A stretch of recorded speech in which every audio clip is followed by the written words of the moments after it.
Hello, good afternoon. Welcome, everyone. Thanks for being here. My name is Manuele Carra. I'm Chief Commercial Officer at iSolution. And for who doesn't know iSolution yet, we are a software house providing products and services in the gaming industry since 1999. We just celebrated our 25th anniversary, and we provide products and services in multiple continents and very many countries all around the world. We started as a company to create content on social media, and we think that is very useful for all the parties creating content with the aim to share the knowledge related to the industry, and also with the will to create more awareness about everything related to our industry. So we started with the webinar format in the past. The first one was very successful, so we decided to continue with this live and interactive format. So I invite you all to subscribe to our LinkedIn profile and YouTube channel in order to be up to date whenever we release or we create another content. So today's topic, as you know, is related to risk management, and we invited two key experts in the field. So I'm happy to introduce you Mr. Alessandro Casella, Chief Executive Officer and co-founder of InProject. Hi, everyone. And also Mr. Darren Small is Senior Vice President of Managed Trading Services in Sportradar. Hi, everyone. So thanks, gentlemen, to be here today. And yeah, I kindly ask you to introduce quickly yourself and your respective companies. Please, Alessandro, if you... Okay, let's start. Good afternoon, everyone. I'm Alessandro Casella. I'm the CEO of InProject, CEO and co-founder. Our company was born 10 years ago in 2014.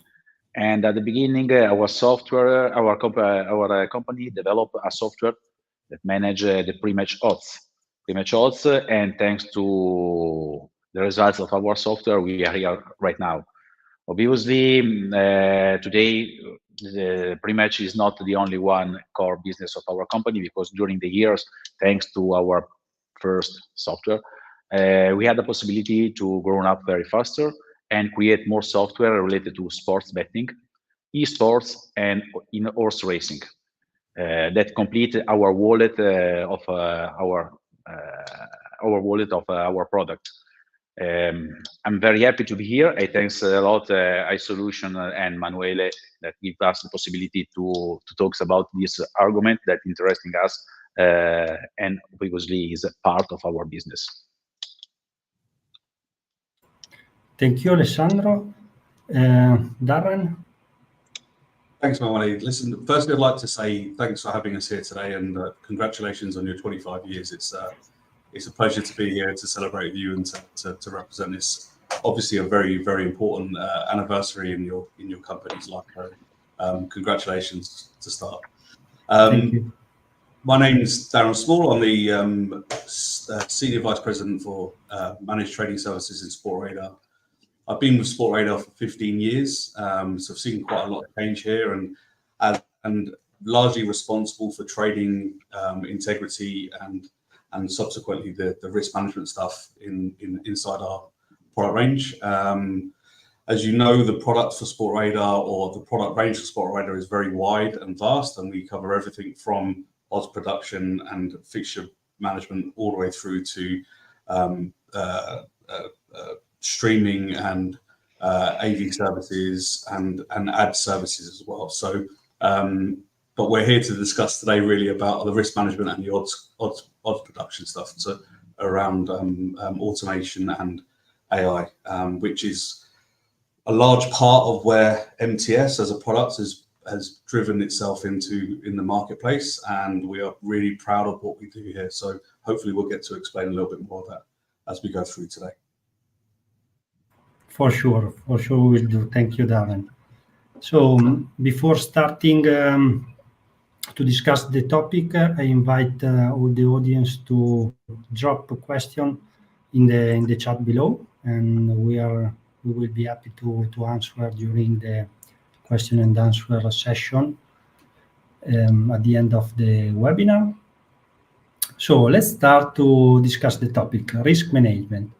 So first of all, we have to identify in which cases we have to deal with the risk management, because if we consider the full spectrum of products that bookmakers offer usually to their customer, we can identify two macro groups. One is composed by like casino, slot games, crash game, virtual games, jackpots. That are all products that by design they don't expose the bookmaker to a specific risk, because there are RTP, return to play, fixed return to player.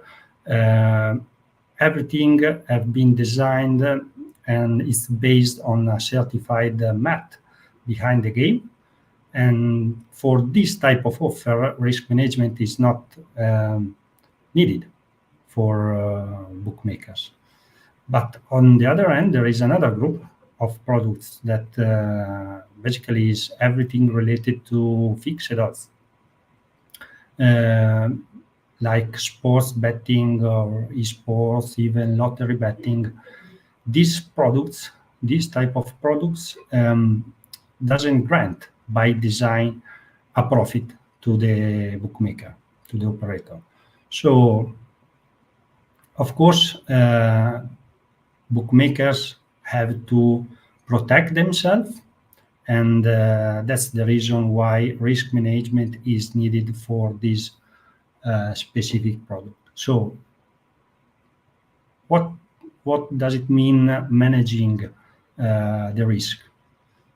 Basically, risk management is the ability to implement and create processes and contingency plans to balance, to ensure the stability and the profitability of the bookmaker.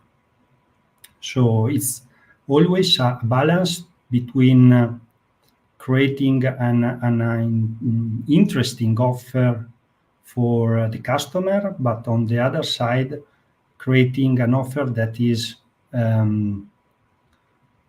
safe for bookmakers, because creating the right or the wrong offer can make the difference between being profitable or losing money for operators. So that's a sort of balance. It's like navigating a delicate equilibrium, and it's not easy. For sure, it's not easy. So let's try to also give an idea of how much important is the risk management, because we are talking just a subset of the products that bookmakers offer, but is a very big part of the business volume going around the industry. Just the sports betting in 2022 have been evaluated with 83 billions of dollars in terms of value of the industry, and the compound annual growth rate is defined over the 10% until 2030. So it's a business, it's an industry that is still growing. Is it correct, Alessandro? Do you see the same trend on your hands in terms of sports betting industry? Sorry, you're muted. Sorry.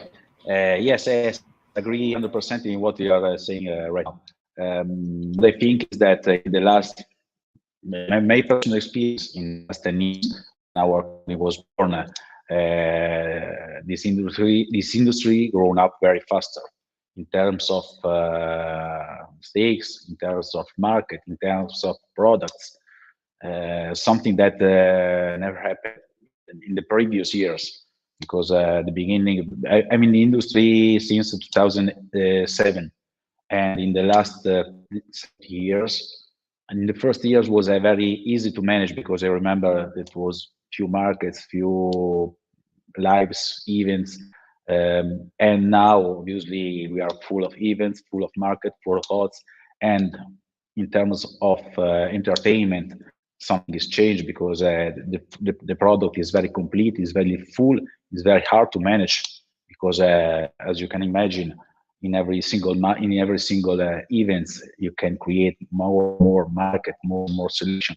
That's create an opportunity for the customers that can choose whatever they need in terms of selection, in terms of market. But at the same point, it's something very hard to manage because it's the complexity of the products, the complexity of what you are putting inside of your software is something that has to be managed with a lot of attention because, as you mentioned before, it's not crash game, it's not lottery, it's something that you can lose money if you don't pay the right attention of what we are doing. If I may add, our company. Sorry, please. So if I may add, like from an MTS perspective, the risk management is the core part of what we do there. And I agree entirely in terms of the acceleration of the market and the growth of the market particularly over the course of the last 5 years or so. Around this topic of risk management, we've seen that there's been appetite and open, sophisticated conversations with all tiers of operators throughout the industry.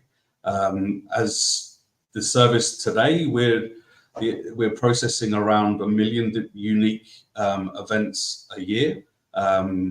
We have over 200 active clients, and we're processing about 1,500 bets per second through our automated risk management process.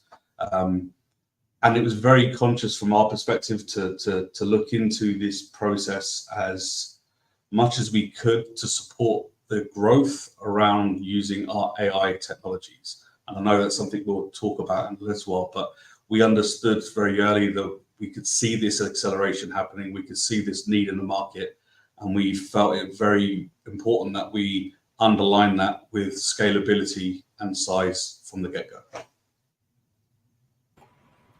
Thanks to both of you. Of course, what Alessandro explained in the history of the industry.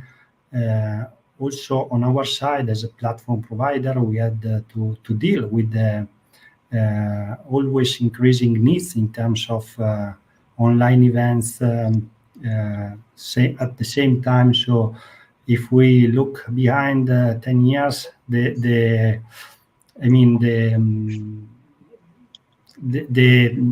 topic of being performant in providing all the offer and especially with live events was one thing. Nowadays, 2024, we are doing the same thing with 10 times more events online at the same time, right? So, yeah, this is on one side in terms of business of habit and request from the customer to have an always more full and interactive offer is something that, of course, is still one of the hot topic. So thanks both for the feedback on this. I will start maybe going a little bit deeper in how we would like to address today's webinar, because risk management from our perspective is composed by different macro steps. We identified 3 of them. So if you think what can be the difference between earning from sports betting or losing money from sports betting, the first thing you think about is the part of creation of the offer and creation of the odds. That's for sure the very first step to manage the risk.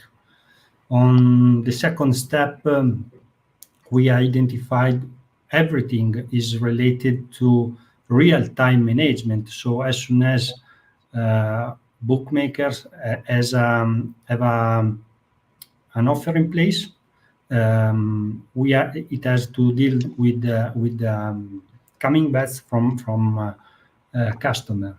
And the last macro step we identified is the analysis of aggregated data that you can do constantly to improve the process. So let's start from the first one, from the odds creation. So please, Alessandro, if you want to share your experience on this topic. Yes, as I said before, our company was born with a software that managed the pre-match. Pre-match is the first step when we are talking about sports betting. Obviously, our tool was full of ideas, because at the beginning our tool was completely different than the other, because first step, we have a mathematical department that managed the algorithm for the calculation.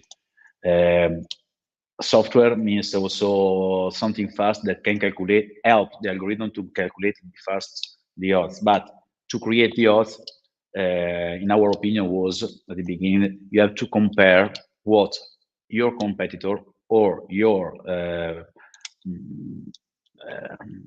the main brands or the brands that manage the odds around the world says related to each event. Then you have to decide in which direction you want to manage your odds and your calculation.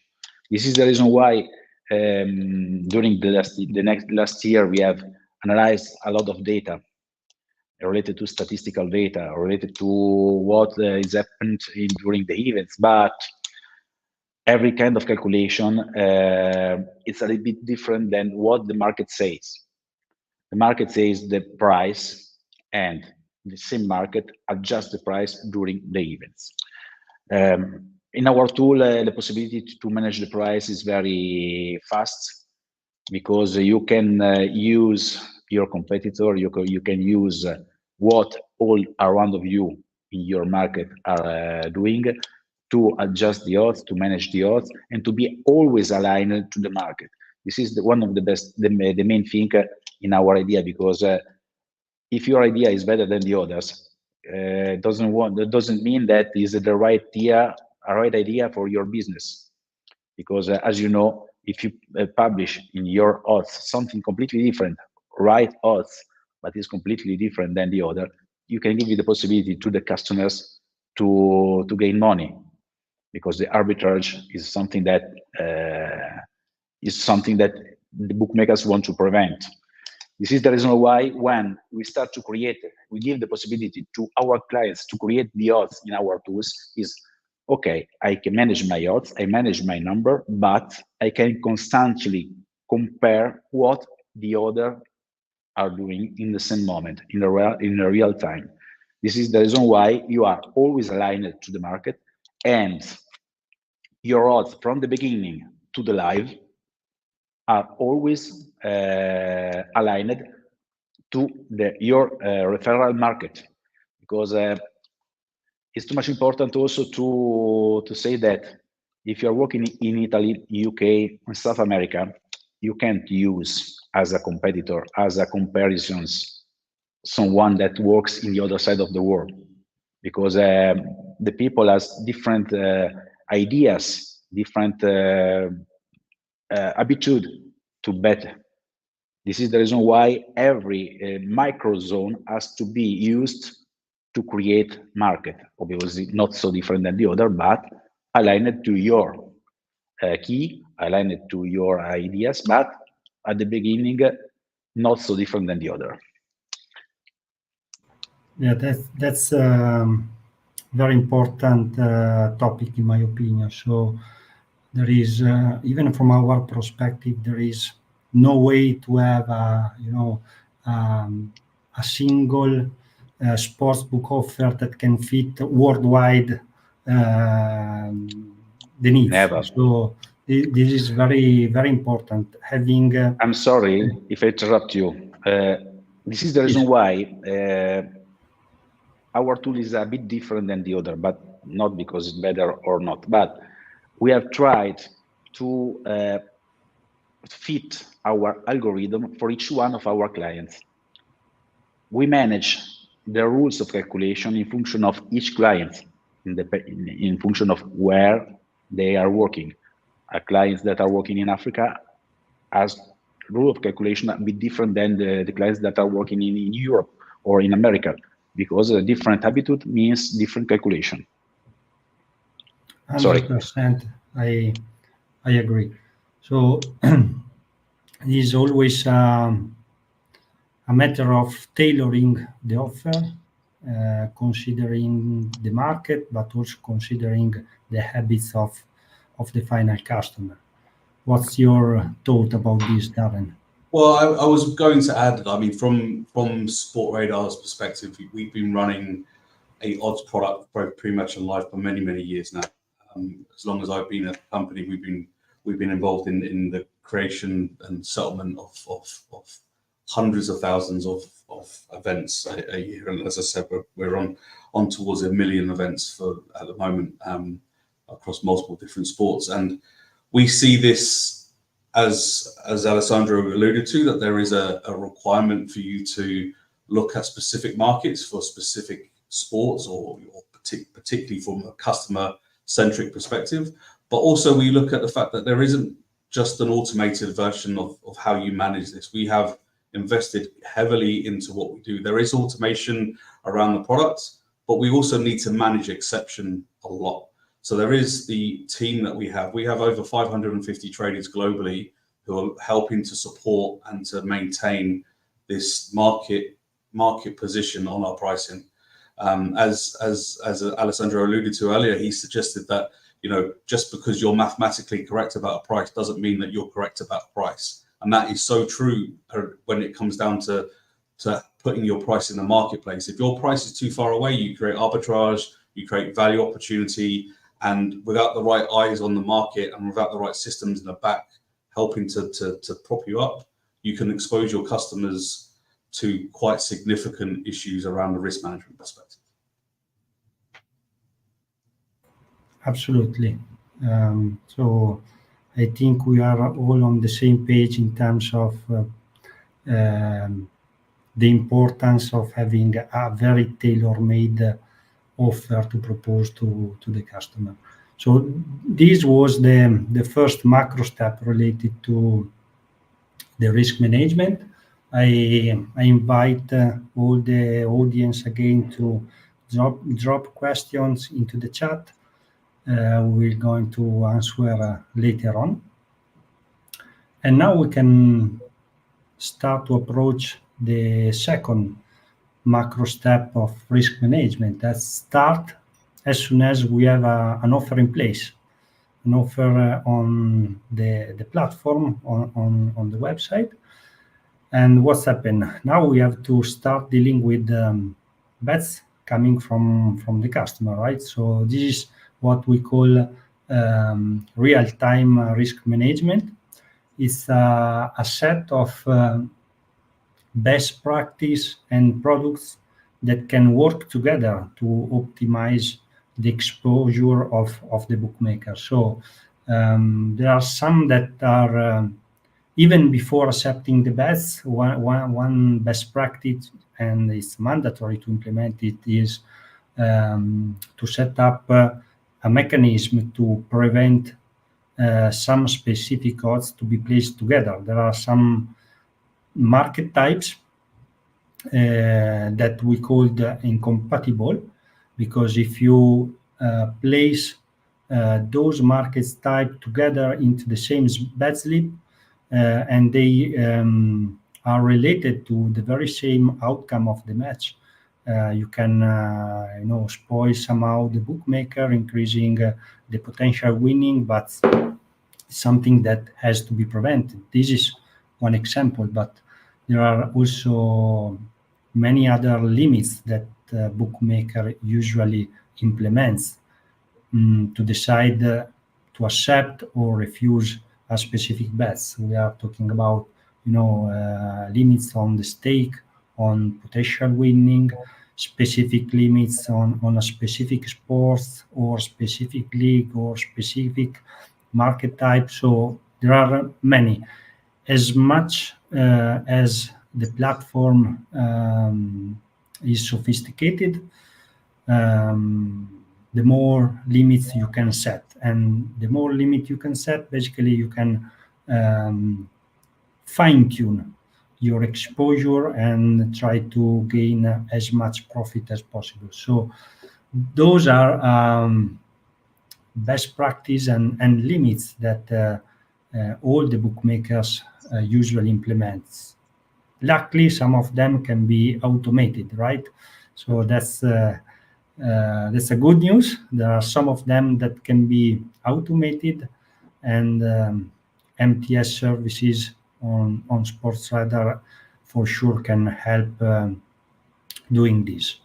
Can you please share, Darren? Yeah, on that, I absolutely agree. What we've tried to do inside the MTS is look at this approach and try to make it as dynamic as we possibly can, for the same reasons that we spoke about earlier on, with the odds needing to have a level of customization and focus on what's happening. So does the risk management.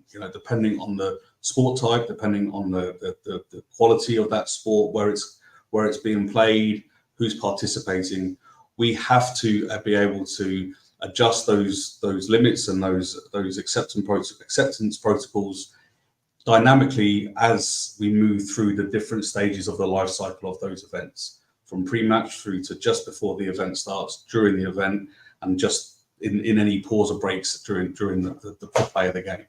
So everything we've done inside the MTS is to look at those different parts and how we accept, as well as evaluating the end customer, the person that's placing those bets. As you know, we don't have a view as to who the individual is, but we build up a risk profile based upon the transactions that we see, and we collate that data to be able to really understand what risk those particular single transactions pose to the overall book and to the overall profitability of that individual account and the overall sports book as a whole. So yeah, we've worked on the multiple layers to try to make sure that we can be as dynamic and as customized from a risk management perspective as possible before we took our next step, which is the customization on pricing and using that to be able to run our new alpha product, which I'm sure we'll touch on in a little while. Sure. Very, very interesting.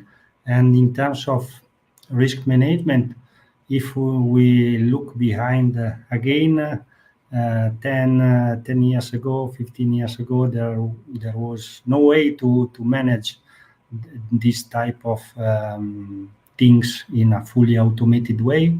There was more manual management of the risk, and it's not completely disappeared, I would say.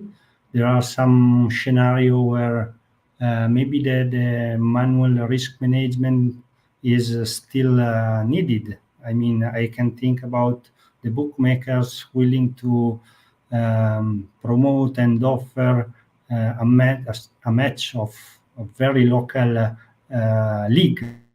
So it's something that is peculiar to the area, but they want to diversify from the competitors, offering something specific and tailored for the customer, for the market. Sorry. So it's not completely disappeared the manual risk management.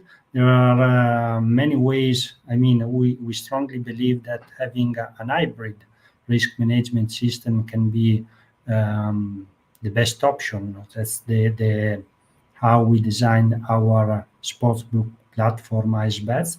So operators can decide where to rely on fully automated service and how they think they can make the difference in managing manually the risk of some specific sports or even some specific leagues. So that's again something that's still happening, and we think that it can be a good way for diversifying a specific bookmaker from the competitors. I totally agree. And if you look at the fact that, like you just said, I think that it's a topic of exception management. So, the manuals shouldn't be looking after as in the case of the MTS, the 800 million bets per month, the 50 million processed active accounts. That should be taken care of as much as possible in an automated, controlled, measured risk management approach. But there will always be exception. There'll always be an event that's causing problems or an issue around certain data points or what have you, where a manual trader, a group of people will need to step in and reduce limits or remove an event or adjust the price to reflect better what it should be. So couldn't agree with you more. Yeah, it's as you said, implementing automation on the biggest part of the job can reduce the effort on operator side, on bookmaker side.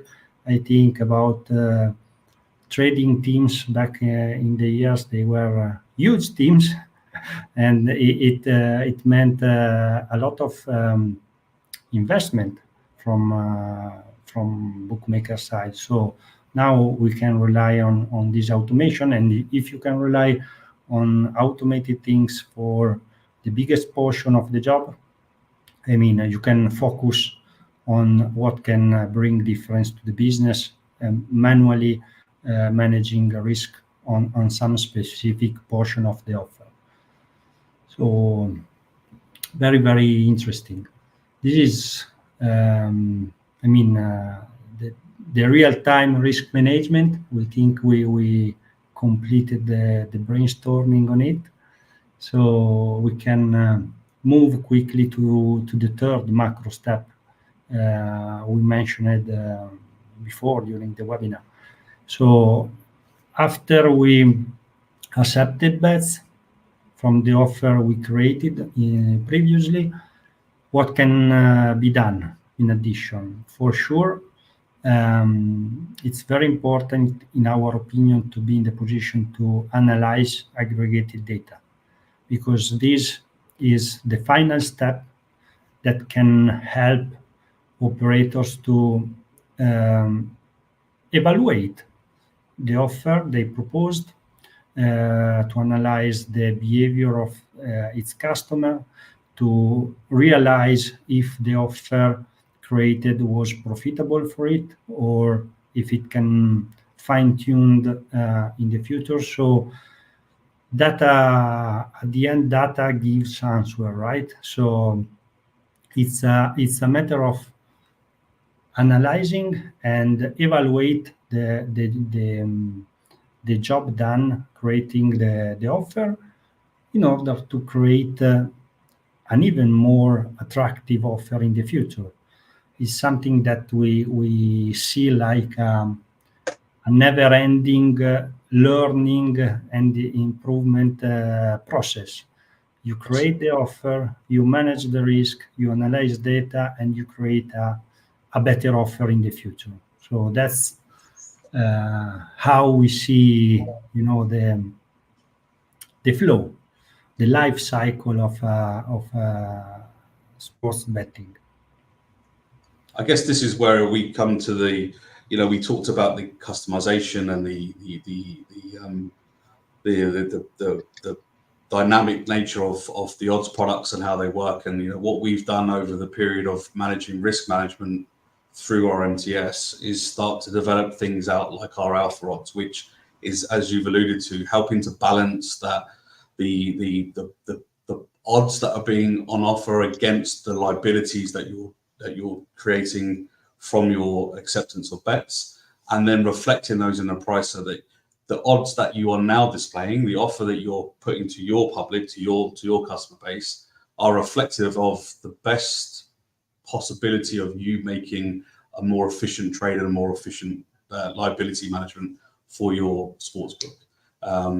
Which means that your pricing on events could be significantly different to somebody else. Not arbitrage, but different enough to be able to attract your liability where you want it to be, which is a mixture from our perspective of both known and position, because we have a liability build up, but also we predict based upon trends and tendencies what we've measured through our machine learning processes to understand where we will expect to see certain turnovers and certain activities from the customer base itself. And the Alpha Odds product is going great guns. It's doing an excellent job right now. We're processing, over 100 million tickets through this new model, and we're showing significant uplifts on profit. So our additional profits that we're generating are in the region of about 10% for bookmakers, dependent on size, location, over round, and what they're currently willing to offer. So that customization topic runs through not just from the initial creation and the initial delivery, but through risk management, and then into the odds that are reflected based upon that risk management and that liability management in the back. So 100% a life cycle that never ends, right? Absolutely. And we hope our machines keep learning from the information that keeps being driven back into it. So very, very interesting. So can we try to say that risk management is one of the hottest topic for sports betting, and maybe the difference between a standard operator and a successful operator is inside the way they manage risk, or at least is one of the biggest component of the success of having a sports betting operation. What's your thought? I would totally agree. I think from our side, we've looked at other aspects of risk management as well. Like, it isn't just about how much liability you're taking. It isn't just about whether you have a related contingent. There is also, how do you treat customers who pose you little to no risk in terms of what they want to bet? How do you speed up and look after the journey of those customers inside your environment? They're good customers for you. You want to keep them happy. You want to keep them inside your sportsbook. So we're looking at things like reducing lifetime delay where risk is of a low position. So we evaluate each ticket based upon the latency of potential of abuse, and if the abuse level is considered to be low, we would suggest a very quick acceptance of a bet. If we see that the risk level is high, we would just continue through the normal process, the normal length of time. And what we've seen here is we've increased profits and we've increased turnovers from those specific transactions across all of the MTS business. So there are other aspects that we can look into from a risk management perspective that not only improve the profitability, but also improve your end customers' experience of your product. So how that is they're interacting with your own product. Thank you. I think you also gave me an idea for another webinar, because we touched couple of times during this one the topic of performance is needed in the whole process. I mean, preventing late bets or whatever is related to performances during live events. This could be maybe another topic we could address in another event, in another webinar. I would say that that's a really interesting topic. Sorry, Manvale, but it's a really interesting topic, and it's something that it's not just about how we reduce the number of seconds that we hold the latency, but it's also about how we assess, like, do we need to increase the latency because of poor quality of data or feeds or whatever that may be, and that is true across the board. It's something that we, as you know, we measure and monitor very closely from Sportradar, not just our MTS, but also within our core products. We try our best to produce the quickest possible data delivery and odds delivery, but you can't always be the fastest. There is chances that there will be more people with faster feeds, so we need to be able to respond to that in a dynamic, automated, and manually adjusted way. So yeah.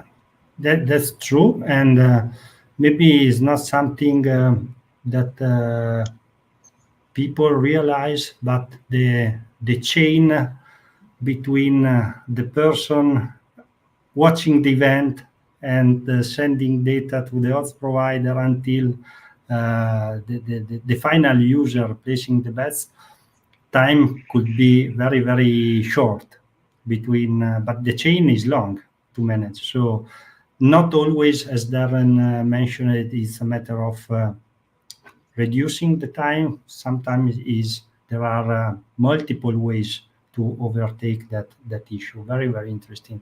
That's another. I'm listing ideas for next webinars. Thank you.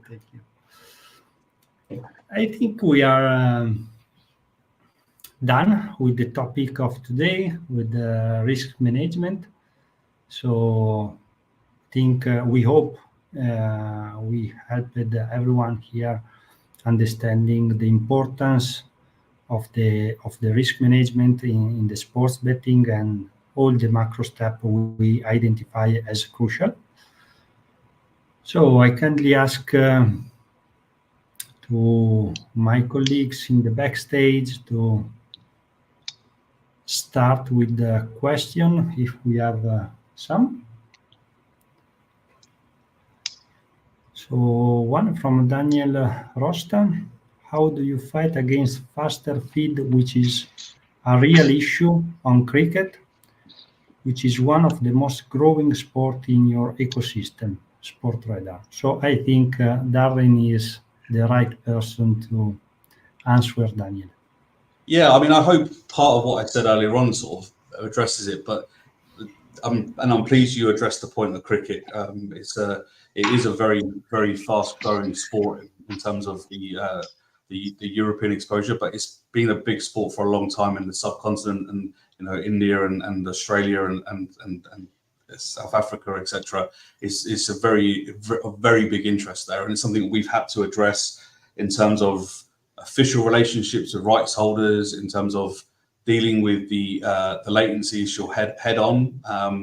But we measure how quick our feeds are, how we're working with TV, radio, official feeds in the stadiums and so on. So it's a never-ending requirement for us to keep on top of that quality, and we're always having to push to get to the forefront of that.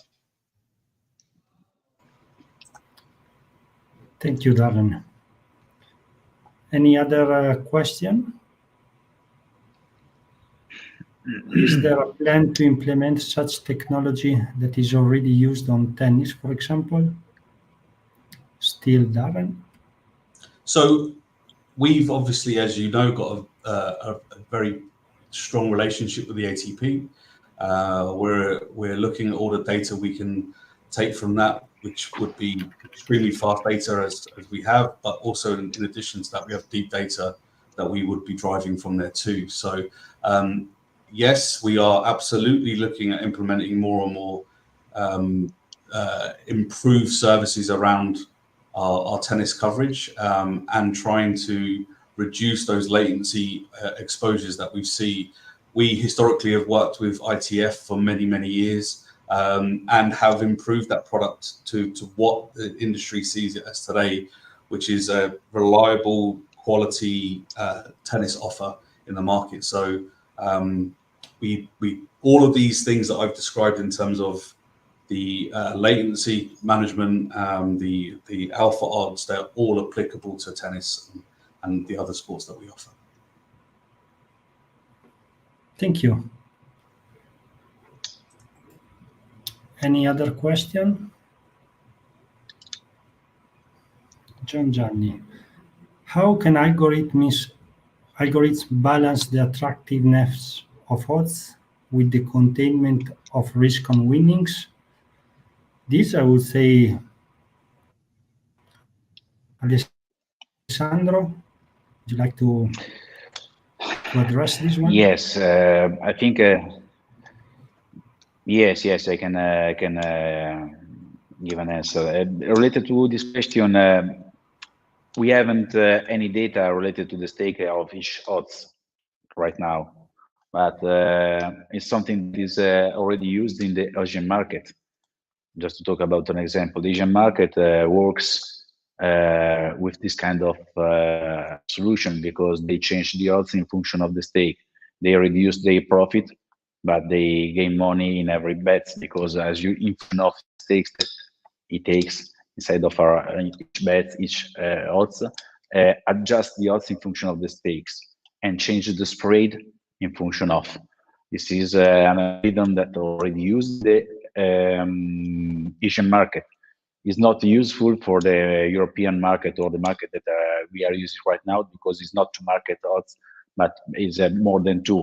Can be 3-way, 4-way, or a list of market that is not possible to have a good balance, exactly good balance. But as probably you can say Darren inside of odds or MTS section, they can adjust the odds in function of the stake, but not balanced odds. It's not exactly balanced because if you have a list, you can lose. What is important to say is that you can lose, but it's important to use few money that you can lose if you have not this help that can you will have with the intelligent AI or something that can help you to adjust when your eyes don't see what is happening behind the odds. Thank you, Alessandro. This gave me also the opportunity to think about an additional topic that maybe is something we are seeing more frequently in recent times.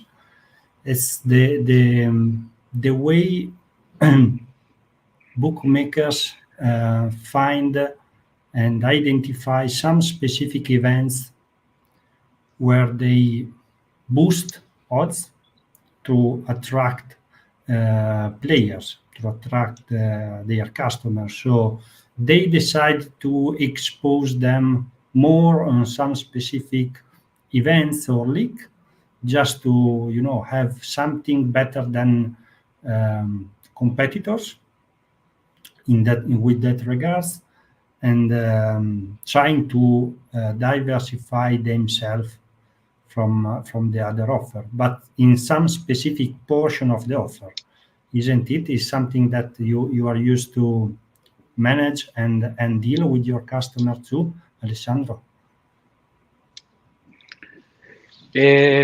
Yes, with our tool, they can manage this kind of opportunity. They can boost the odds, but obviously, it's always up to them. They decide when they want to apply some different strategies, apply some boost. But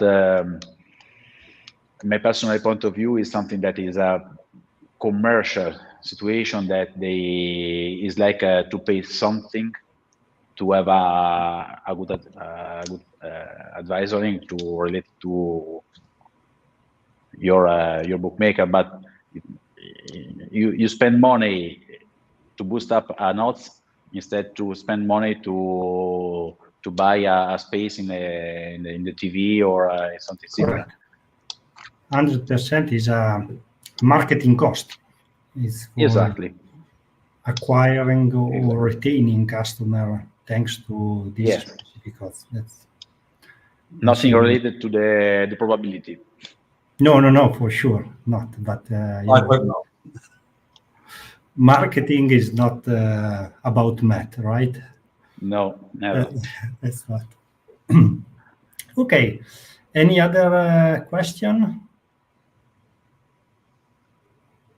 No? No other question? So I think we are done with the webinar today. I hope the conversation was interesting for all the audience. I really enjoyed being here and brainstorming with these two experts and leading people in the industry. So thanks again, Alessandro. Thanks, Darren. It has been a real pleasure. Thank you for having me, and congratulations again on the 25 years for Union team. Thank you very much. Thank you very much. I thanks also all the audience. I remind everyone that you can follow us on LinkedIn and YouTube channel just to be aware of our next events. So thanks again, everyone, and see you next time. Bye. See you. Thank you very much. Bye. Thank you. Ciao.